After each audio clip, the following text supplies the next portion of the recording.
Ok, vamos para a parte final, se você ainda está vivo aí, né?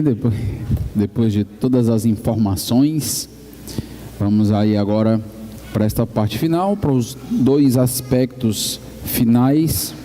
Vamos falar um pouquinho sobre a influência do judaísmo na cultura dos primeiros copistas cristãos. Isso é muito importante, porque não dá para falar de cristianismo sem judaísmo. Nós não confundimos as duas coisas, não podemos confundir. Nós estamos agora num contexto onde o judaísmo voltou a ser enfático, né? Os irmãos notaram que aí agora algumas igrejas estão com bandeira de Israel, com a menorá, e inclusive até tendo templos agora, né? Como é o templo lá do Edir Macedo e coisas assim. Então voltou a ter toda uma ênfase aí nesse misticismo judaico. Então a ideia não é nós enfatizarmos, ou melhor, a ideia não é exagerarmos a influência do judaísmo no cristianismo, mas perceber de fato aquilo que aconteceu, perceber as ligações óbvias que existem. Então, o Henry Gamble, que nós estamos usando como referencial teórico, ele afirma o seguinte: para avaliar com mais precisão o nível educacional dos escribas no primeiro século, será preciso levar em consideração esta relação entre cristianismo e judaísmo. A generalização do analfabetismo entre os primeiros cristãos deve ser no mínimo questionada, simplesmente pela razão de que os primeiros cristãos foram judeus convertidos, e a alfabetização desses é algo indiscutível. Então aqueles judeus, eles eram alfabetizados. A grande pergunta então é: o que você quer chamar de analfabetismo? Gamble vai afirmar: em se tratando da educação dos judeus, nós devemos lembrar, por exemplo, que segundo o historiador Flávio Joséfo, no judaísmo do primeiro século, era um dever, de fato, um mandamento religioso, que os filhos fossem ensinados a ler. Então, dentro do judaísmo, havia uma grande ênfase na leitura. Sim, nós estamos falando da leitura hebraica ainda, mas nós vamos notar que também tem implicações nos textos gregos. Eu vou mostrar para os irmãos. Em mais um livro, Martin Hengel, esse treinamento muitas vezes era dado em casa pelos próprios pais, mas fontes rabínicas também sugerem que no primeiro século as escolas também eram comuns nas cidades, dentro do contexto ali do primeiro século. Em uma outra obra, antes da destruição do templo, em 70 depois de Cristo, por exemplo, havia em Jerusalém cerca de 480 sinagogas, e cada uma era considerada, além de uma casa de leitura, uma casa de aprendizagem. Então havia uma grande ênfase na leitura para que os textos pudessem então ser lidos dentro das sinagogas. O Paul Kinel, ele vai trabalhar nessa obra que vai falar um pouquinho sobre essa ideia de uma história da escola cristã, da educação cristã. Há pouquíssimas dúvidas de que no primeiro século o judaísmo desenvolveu um forte interesse na alfabetização básica, e que mesmo as pequenas comunidades tinham escolas primárias. Essas escolas judaicas constituíram um sistema obrigatório de aprendizado. Talvez a grande alegação é: sim, pastor, mas nós estamos falando aqui ainda de judaísmo. Então olha o que o Gamble vai falar agora sobre esses judeus. Além da alfabetização em hebraico, é importante destacar que a língua grega já era falada e lida por vários judeus da Palestina. O helenismo já tinha alcançado todo o contexto dos judeus. O grego já havia até mesmo deslocado a língua hebraica das comunidades judaicas, da diáspora ocidental, nas quais as escrituras eram lidas em grego. Ou seja, você já vai ter aí uma comunidade judaica, essa comunidade da diáspora, que a Bíblia já era lida em grego. Ou seja, eles precisavam ter o conhecimento da língua grega, justamente para poder, inclusive, trabalhar o seu rito, a sua religião. A instrução cuidadosa dos filhos judeus em grego deve ter sido a regra na diáspora, novamente tendo em vista a leitura das escrituras. Isso aconteceu com o hebraico e o propósito era ler as escrituras. Agora a Bíblia é em grego, agora nós temos a Septuaginta, então a proposta deve ser a mesma. Nós temos que ter agora uma educação dentro da cultura grega. Isso não é para ler o Novo Testamento, não é para ler ainda o Antigo Testamento, é para ler a Bíblia traduzida para o grego. A educação judaica provavelmente exerceu uma influência positiva, precoce, sobre a extensão da alfabetização entre os cristãos judeus. Então há uma influência positiva daquele contexto judaico que valorizava o ensino, valorizava as letras.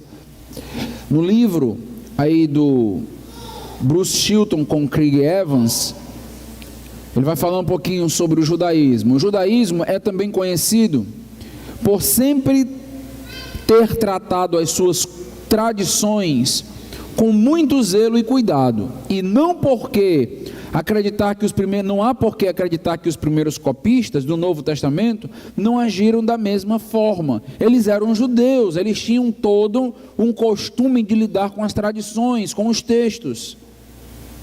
O indício disso está em como os escritores do Novo Testamento, em numerosas passagens, aplicaram às tradições apostólicas a mesma terminologia técnica encontrada no judaísmo, com palavras como, nós inclusive trabalhamos e mostramos isso ontem, palavras como entregar, receber, aprender, manter, guardar. Todas essas palavras são palavras semitécnicas dentro daquele contexto tanto de tradição oral, quanto agora da tradição judaica.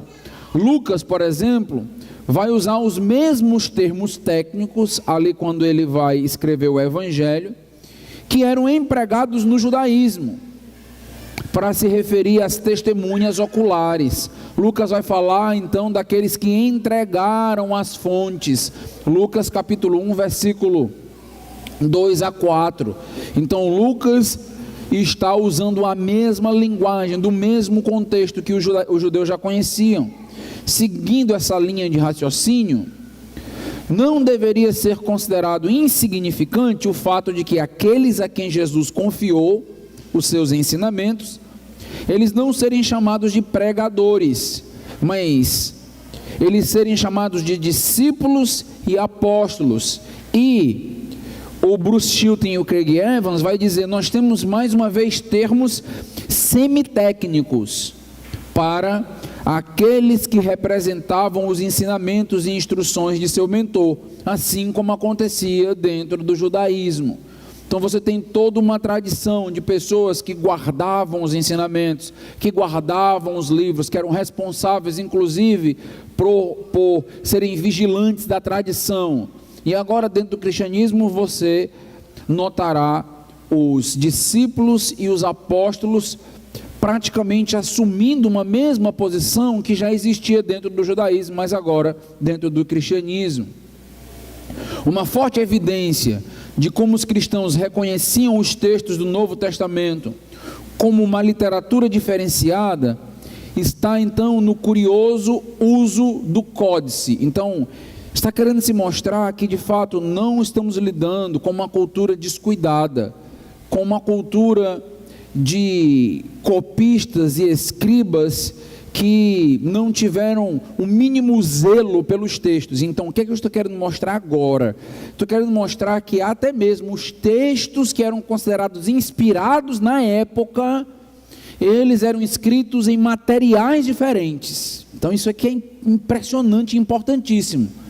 Nós normalmente nos perguntamos assim, como é que eles sabiam então quais eram os textos inspirados, né? Então tem o cânon, como é que eles sabiam disso? Então preste atenção que a gente está trabalhando aqui dentro desse contexto de falar sobre esse códice, sobre os códex. Então esse tipo de material tem a ver justamente com textos reconhecidos dentro de um contexto cristão. O Larry Hurtado, ele vai dizer o seguinte, para nós termos uma noção aqui do uso dos códices: de todos os manuscritos do segundo século, registrados na base de dados Living de livros antigos e identificados como códices ou rolos, os códices em gerais compreendem cerca de 6% e o rolo cerca de 94%. Enquanto que entre os manuscritos cristãos do segundo século, cerca de 76% são códices. O que é que nós estamos afirmando, meus irmãos? Que nós temos basicamente um formato específico para lidar com os textos inspirados. Não é exclusivo, mas a maioria dos textos lidava justamente com códices. Isso está surgindo dentro do cristianismo, basicamente. Johnson, ele vai tratar o seguinte, William Johnson, quando ele vai falar sobre os roteiros literários gregos da época, ele vai mostrar que o rolo foi predominantemente preferido na cultura geral dos textos literários. Os textos literários eram em rolos durante vários séculos, e isso só começou a mudar, o códice só foi ganhando terreno dentro da cultura geral após o século IV depois de Cristo. Então no século II, no século III, nós temos então o cristianismo fazendo uso então dos códices. Isso praticamente surge dentro do cristianismo, o códex. De modo quase que inexplicável, Hurtado afirma, a preferência cristã pelo códice parece notavelmente fugir desta evidência, ou seja, embora o códice seja dominante na cultura geral desse período, até mesmo no uso de outros textos literários cristãos, a preferência extremamente marcante pelo uso de códices para os textos bíblicos não pode ser algo negligenciado. Ele está dizendo que havia tanto cuidado, que surge um material específico agora para escrever os textos bíblicos. Não está restrito aqui aos textos inspirados, mas você nota nascendo e surgindo dentro do contexto cristão o uso do códice. Então você se pergunta, como é que nós estamos diante de uma cultura iletrada?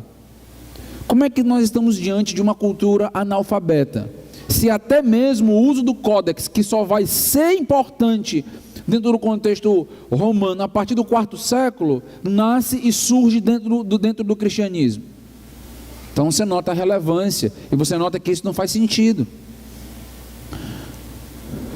O Hurtado afirma, para textos documentários e paraliterários, os cristãos continuaram a usar rolos por um longo tempo, como refletido no importante grupo dos papiros cristãos carbonizados no VI século e descobertos em uma igreja em Petra. Ou seja, ele está dizendo que os cristãos usavam os dois materiais, mas a preferência dos textos bíblicos era pelo códex, e os textos paraliterários ou os documentos, eles eram escritos em rolos, em outro tipo de material. Continuando aqui a análise, nós temos o Peter Richardson, um ensaio em honra ao Peter Richardson. Ele vai dizer o seguinte: o lugar de destaque do códice na prática precoce de copiar pode ser uma das primeiras expressões existentes de uma cultura material distintamente cristã.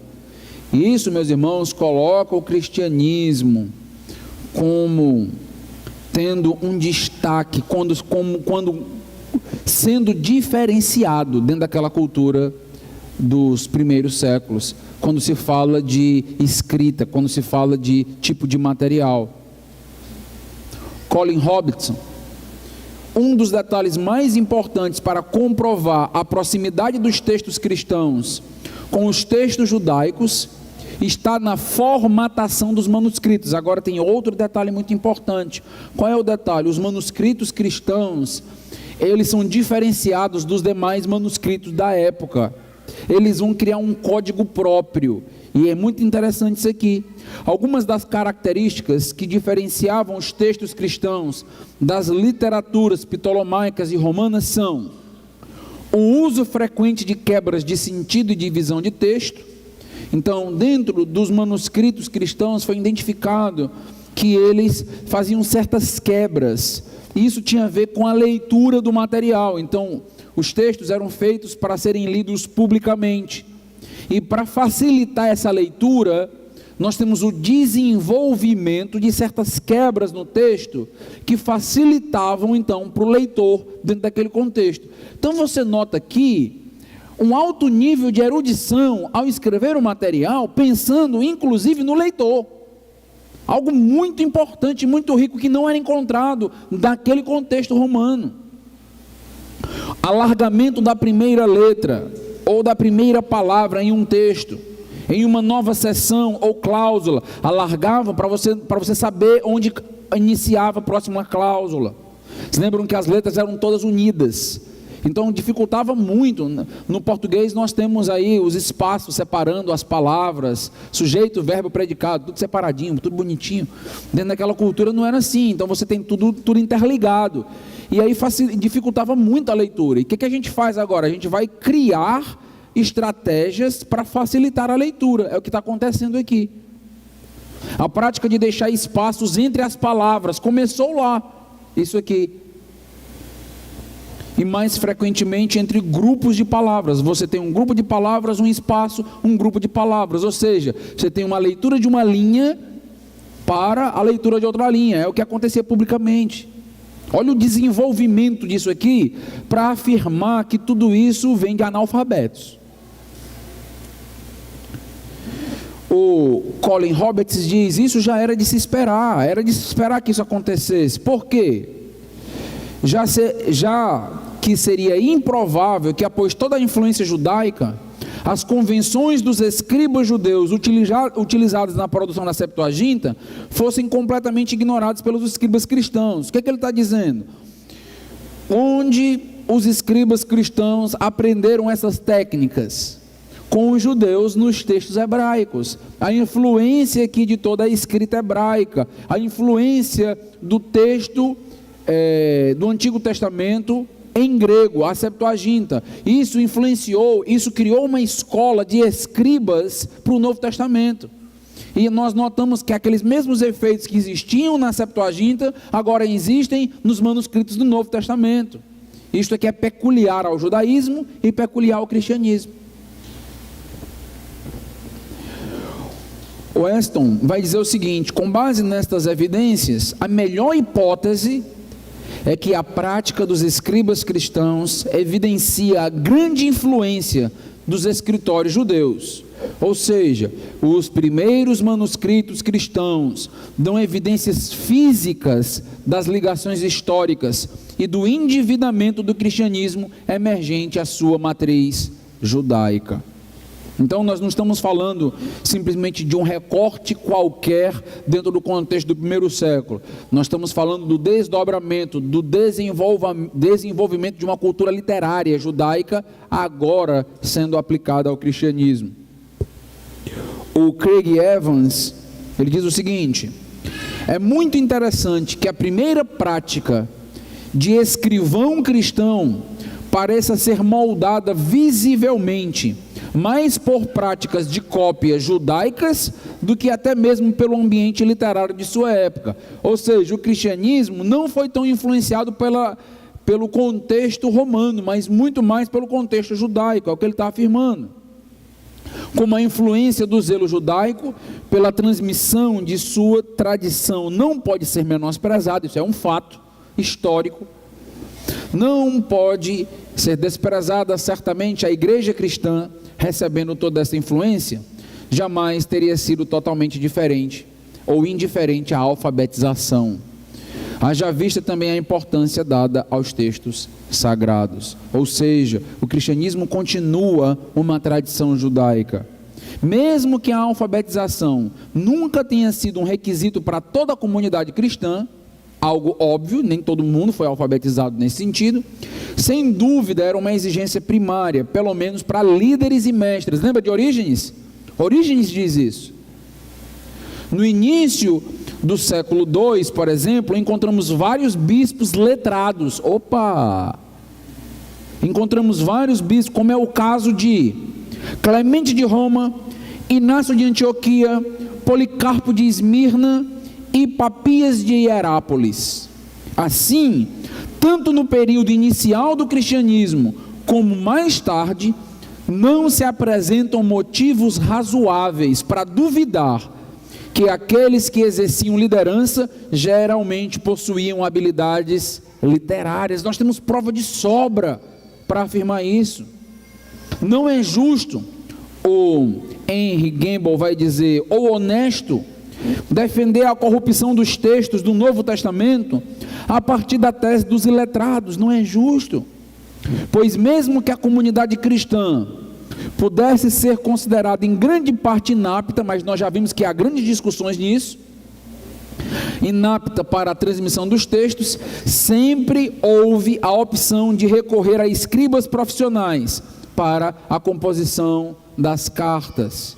Como nós sabemos disso, o Gamble diz, isso é evidente pelo fato de muitos dos epitáfios que sobreviveram da antiguidade grega, aquele escrito, na tumba lá dos mortos, da antiguidade grega e romana, terem sido encomendadas em nome de analfabetos. Eles eram analfabetos, foram encomendados por analfabetos, mas estava lá o escrito, quem fez? Você tinha lá profissionais escrevendo e sendo contratados para isso. É por isso que Ehrman diz que eles eram completamente pobres. É importante isso aqui, porque ele vai fechando todas as brechas. Ele cria um cenário onde o cristão é completamente pobre, porque se ele for completamente pobre, e se ele for analfabeto, ele não pode contratar ninguém, porque não tem dinheiro.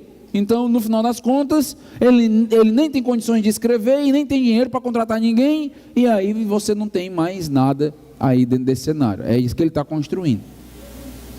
O último aspecto que eu quero trabalhar, características peculiares dos manuscritos. E aqui nós queremos mostrar que a qualidade nos textos cristãos escritos pelos tais escribas analfabetos. Então, sim, meus irmãos, deixem-me dizer que nós detectamos, e precisamos ser honestos, dentre manuscritos, existem manuscritos de péssima qualidade. Certo? Então isso é muito importante, para você não entender e não acreditar que os manuscritos todos são completamente elevados. Então existem todo tipo de manuscrito. Então existem manuscritos de fato que quem está escrevendo evidencia que não conhecia a língua grega. Existem tipos de manuscritos assim. Mas reduzir ou resumir tudo aquilo que os escribas faziam a alguns manuscritos desta qualidade é problemático, é generalizar a coisa. No livro que eu escrevi, eu faço uma diferenciação entre as cartas particulares e as cartas públicas. Existem diferenças. As cartas particulares normalmente não tinham tanto cuidado assim. Então eram cartas de pessoas que não eram de fato tão conhecedores. Então, quando você lida com a qualidade e a quantidade dos manuscritos, você precisa entender que existe essa diferenciação dentro dos manuscritos. Você precisa começar a classificar cada um dos manuscritos. Isso aqui não é simples, eu poderia dar uma conferência inteira só para falar sobre isso, só para falar sobre os manuscritos públicos e as cartas pessoais e trazer os grandes e os vários exemplos que nós temos na história. Fica aí, quem sabe, para um outro momento. O Larry Hurtado diz o seguinte: certamente os primeiros manuscritos cristãos, apesar de serem populares, não eram de um nível tão baixo quanto os críticos pretendem estabelecer que nós acreditemos. Deveria ser, no mínimo, espantoso como cristãos considerados analfabetos poderiam, ao confeccionar seus manuscritos, criar artifícios tão meticulosos, artifícios tão admiráveis, ausentes até mesmo nos textos literários da época. Nós temos, meus irmãos, artifícios dentro de alguns manuscritos que não existem nem mesmo no contexto literário grego, naquele contexto, com o propósito de auxiliar o leitor na possível leitura. Então, olha o que o Andreas Kostenberg vai nos dizer. Não deve ser ignorado que muitos dos primeiros textos cristãos apresentam uma caligrafia e um estilo literário refinados. São analfabetos? Como é que você encontra manuscritos com uma caligrafia e um estilo literário desta forma? Uma cópia de Mateus, por exemplo, do final do 2º século, apresenta uma caligrafia diferenciada, muito bonita, muito elegante. 2º século apenas. Uma cópia das epístolas de Paulo, do final do 2º século, é o chamado P46, Papiro 46, tem uma caligrafia caracterizada por estilo e também elegância. Uma cópia de Lucas e de Mateus, do final do 2º século e início do 3º, P4, P64 e P67, apresenta também uma caligrafia ótima.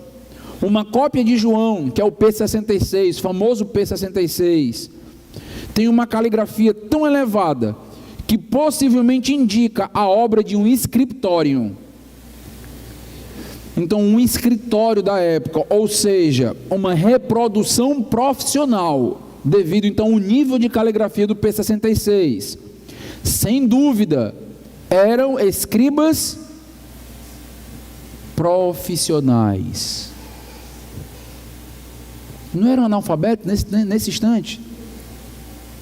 Embora, em termos gerais, talvez não fossem considerados copistas literários. Tem uma diferença aqui. Então, eles estão escrevendo em um nível popular. A Bíblia foi escrita para o povo. É o grego koiné. Então, nós não temos aqui um texto literário, porque não era o propósito do texto ser literário. Mas nós temos evidências de copistas profissionais e do que nós chamamos de scriptorium, dentro daquele contexto romano. Outra característica que precisa ainda ser destacada, e que dificulta muito a argumentação de que os escribas cristãos eram analfabetos, eram iletrados, está agora relacionada à prática da época de escrever certas palavras de uma forma abreviada, colocando um traço horizontal sobre estas abreviações, gerando o que nós conhecemos como nómina sacra. Eu não sei se você já ouviu falar sobre as nóminas sacras, mas elas são muito importantes. A nómina sacra normalmente foi a forma de abreviar, por exemplo, palavras importantes dentro daquele contexto cristão. Por exemplo, nós temos aqui exemplos de nómina sacra. Então você tem Senhor, Kyrios, e aí você vai encontrar dentro dos manuscritos as abreviações com as duas letras e esta barra horizontal em cima das duas letras. Deus, Theos, da mesma maneira. Jesus, Cristo, Pai, Filho, Espírito, Céu, Homem, Israel, Davi. Você vai notar dentro dos manuscritos esse tipo de uso que é basicamente restrito ao cristianismo. Então as nóminas sacras identificam inclusive os textos cristãos, porque é um estilo, é uma marca diferenciada, então, deste contexto. Então as nóminas sacras mostram para nós que não se trata de analfabetos, pelo contrário, eles criaram siglas para representar palavras importantes. Então os irmãos lembram, por exemplo, que dentro do contexto de Israel, eles criam um tetragrama dentro do hebraico para falar, para apontar para Deus, porque os judeus não falavam o nome de Deus, e aí eles tinham lá um tetragrama, 4 letrinhas, para apontar para Deus, 4 letrinhas que são praticamente impronunciáveis. Nós não sabemos mais a pronúncia, nós não sabemos se é Yahvé, se é Javé, nós não sabemos mais como se é Jeová, nós não sabemos exatamente o que era ali. Provavelmente o que está mais perto é Yahvé, mas nós não sabemos muito bem o que é. Era então uma tentativa de ocultar o nome de Deus, para que as pessoas não blasfemassem, não falassem em vão o nome de Deus. Isso acontece no hebraico. Quando nós chegamos agora no cristianismo, o que nós notamos? Nomenas sacras, palavras que estão ligadas a Deus, ao cristianismo, as bênçãos de Deus, justamente demarcando então aí palavras importantes. Então nós temos a criação de abreviaturas por analfabetos. Que tal? É a mesma coisa quando nós falamos, por exemplo, das cavernas, dos homens das cavernas, né? Aí você vai para as pinturas, o Chesterton, que é um apologeta católico, ele critica isso dentro do livro Homem Eterno. Ele vai dizer, olha, você chega naquelas cavernas, né, com pinturas de animais, de caça, então você tem lá mulheres sendo representadas, homens, divindades, 2 planos, em cima e embaixo. Aí você olha e se diz, quem fez tudo isso? Você diz, não, eram os ignorantes dessa época, eles não sabiam de nada, e eles não sabiam representar nada, e eles simplesmente conquistavam as mulheres com um tacape, batendo na cabeça, e aí no final das contas nós temos aí o contexto da pré-história, que é esquisitíssimo falar de pré-história antes da história, né? Assim, o que é isso, né? Não dá nem para falar, porque tudo é história, então não dá para falar de pré-história, mas tudo bem. Aí você vai para tudo isso aí, e você diz, sim, como é que nasceram, de onde surgiu tudo isso aqui, desses ignorantes aqui, que só sabe pegar um coco e bater no chão? É inexplicável, é da mesma maneira, é inexplicável, da mesma maneira que você tem toda aquela teoria da evolução do Homo sapiens, coisa linda, belíssima, Darwin, da mesma maneira você tem isso aqui, belíssimo, você tem as explicações aqui, e ninguém consegue explicar as coisas. Como é que eles criam códigos para leitura diferenciada, uma caligrafia maravilhosa, textos praticamente impecáveis, como você tem, por exemplo, os textos de Lucas, com um grego elevadíssimo. O grego de Lucas em Atos e em Lucas, no Evangelho de Lucas, é um grego maravilhoso. Você diz, como? Como é isso? Como é que isso funciona? Sim, temos também outros textos difíceis, uma linguagem delicada e complicada, mas nós temos esses textos que certamente apontam para profissionais na época. O uso da nomina sacra parece ter em suas origens, surpreendentemente cedo, tão cedo que estão presentes nas primeiras evidências de manuscritos fragmentados, datados do século II depois de Cristo. Nós temos nomina sacra. Na verdade, parece bem razoável concluir, o Craig Evans afirma, que a origem desse tipo de codificação ocorre no início do século II, tendo possibilidade plausível de ter começado até mesmo no final do primeiro século.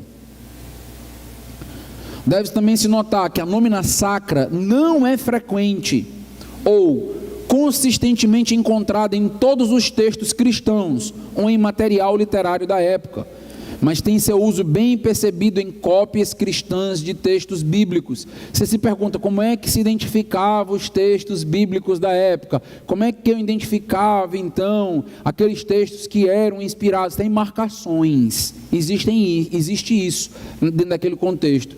Então assim, não é simplesmente fechando os olhos e dizendo, esse é do cânon, e esse outro, não, esse não é do cânon. Não é assim. Existe todo um estudo muito específico sendo trabalhado, demarcações, marcas, estilos da época, que aí vão mostrando quais eram os livros que a igreja reconhecia, que a igreja não reconhecia, e assim por diante. Esse tipo de recurso, meus irmãos, esse estilismo, aponta para o cuidado diferenciado que existia aí, quando eles lidavam com os textos sagrados. Havia cuidado aqui, havia de fato escribas preparados para fazer tudo isso. Por último, eu vou falar do famoso Staurogran. Já ouviu falar sobre isso? Pastor, nunca tinha ouvido falar sobre nem Nomina Sacra, quanto mais Staurogran. Ok, Staurogran é uma outra marcação, de estilo que nós temos construída por analfabetos. Olha que legal, né? Então, o que é isso? Trata-se de um dispositivo artístico agora na letra.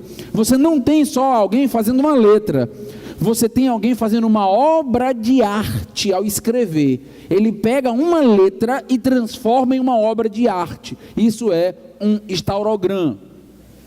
Então, letras não apenas copiadas, mas desenhadas, que provavelmente aponta para uma referência imagética, pitográfica ao Jesus crucificado, que é esse desenhozinho aqui, ó, da cruz, praticamente apontando, é uma letra grega, mas uma letra que foi modificada. E aí você vai notar dentro dos manuscritos agora cristãos esta letra diferenciada que é chamada então de Staurogran, e que existem materiais e materiais aí trabalhando esse conceito. O que é isso? É uma letra desenhada, propositalmente desenhada, apontando uma demarcação, apontando para Cristo Jesus, apontando para aquilo que aconteceu com Jesus, e nós encontramos isso nos manuscritos. Qualquer um que tivesse a oportunidade de ter em mãos um texto com um Staurogran, saberia que tratava-se de uma arte cristã, de um texto cristão automaticamente. O Staurogran e a Nomina Sacra, além de mostrar a elaboração cuidadosa dos textos, é uma evidência dos esforços cristãos para expressar piedade e fé através dos textos. A letra expressando aquilo que eu creio. Não apenas através dos conteúdos dos manuscritos, mas até mesmo pelo formato das letras. Então, meus irmãos, nós chegamos a uma conclusão. Qual é a conclusão? A conclusão é que a partir de todos esses dados que nós estamos estudando e percebendo, é possível concluir que as acusações feitas pelos críticos como Bart Ehrman carecem de consistência histórica. Aceitar as propostas desses livros sem levar em consideração todos esses fatores, todos esses documentos e dados, todas essas pesquisas, é um grande erro, é uma ignorância. Isso porque não há razões plausíveis suficientes para acreditar, meus irmãos, que o processo de transmissão dos textos foi corrompido. Não há razões. Corrompido a ponto da redação original ter se perdido, de não ser mais recuperada. Não há razões para acreditar nisso. Então, nós temos base mais do que suficiente para lidar com esses textos, para lidar com a minha Bíblia e crer naquilo que Deus preservou e guardou para nós, mediante tudo aquilo que nós estamos estudando aqui. Encerrando a conferência, eu diria assim para você: agora, depois de toda essa semana, agora você está apto a abrir o capítulo 7 do meu livro e ler. Agora. Porque agora eu vou discutir quantidade e qualidade das variantes. Agora, entre aqueles argumentos, sabe os 5.800 manuscritos? Agora você tem como discutir eles. Por quê? Porque você já discutiu transmissão oral, e você já discutiu toda a questão de como funcionava a vida dos copistas, a transmissão feita pelos copistas, a qualidade dos textos. Ou seja, agora sim, nós temos as cópias, e o número de cópias agora é importante.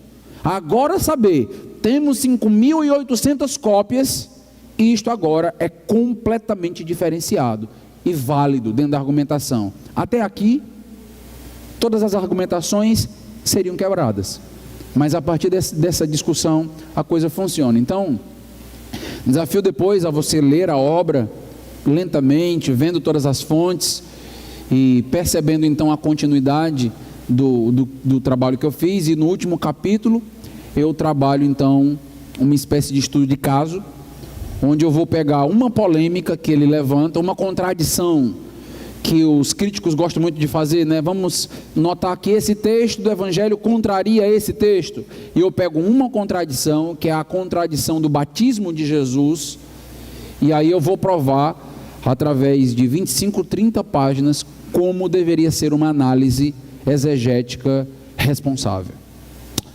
Eu agradeço aos irmãos pelo tempo, pela oportunidade. Assunto denso, né? Assunto um pouco cansativo, mas tenho certeza que enriqueceu e trouxe algumas informações que você provavelmente não tinha, e certamente para mim é um grande prazer poder estar aqui e estar abençoando os irmãos nessa semana teológica. Eu só tenho que agradecer e pedir que os irmãos, todas as igrejas que eu tenho passado, tenho sempre feito isso, pedido que os irmãos possam estar orando por mim, orando pelo meu ministério, orando para que Deus possa me dar saúde adequada e capacidade intelectual adequada para abençoar o reino, abençoar as igrejas, abençoar a igreja que eu tenho pastoreado.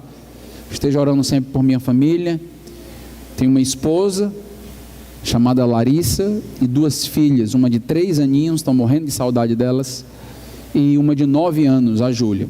Então esteja orando por elas, orem por minha família, e quem sabe aí em algum momento nós estaremos juntos novamente, tá bom? Deus abençoe os irmãos, muito obrigado.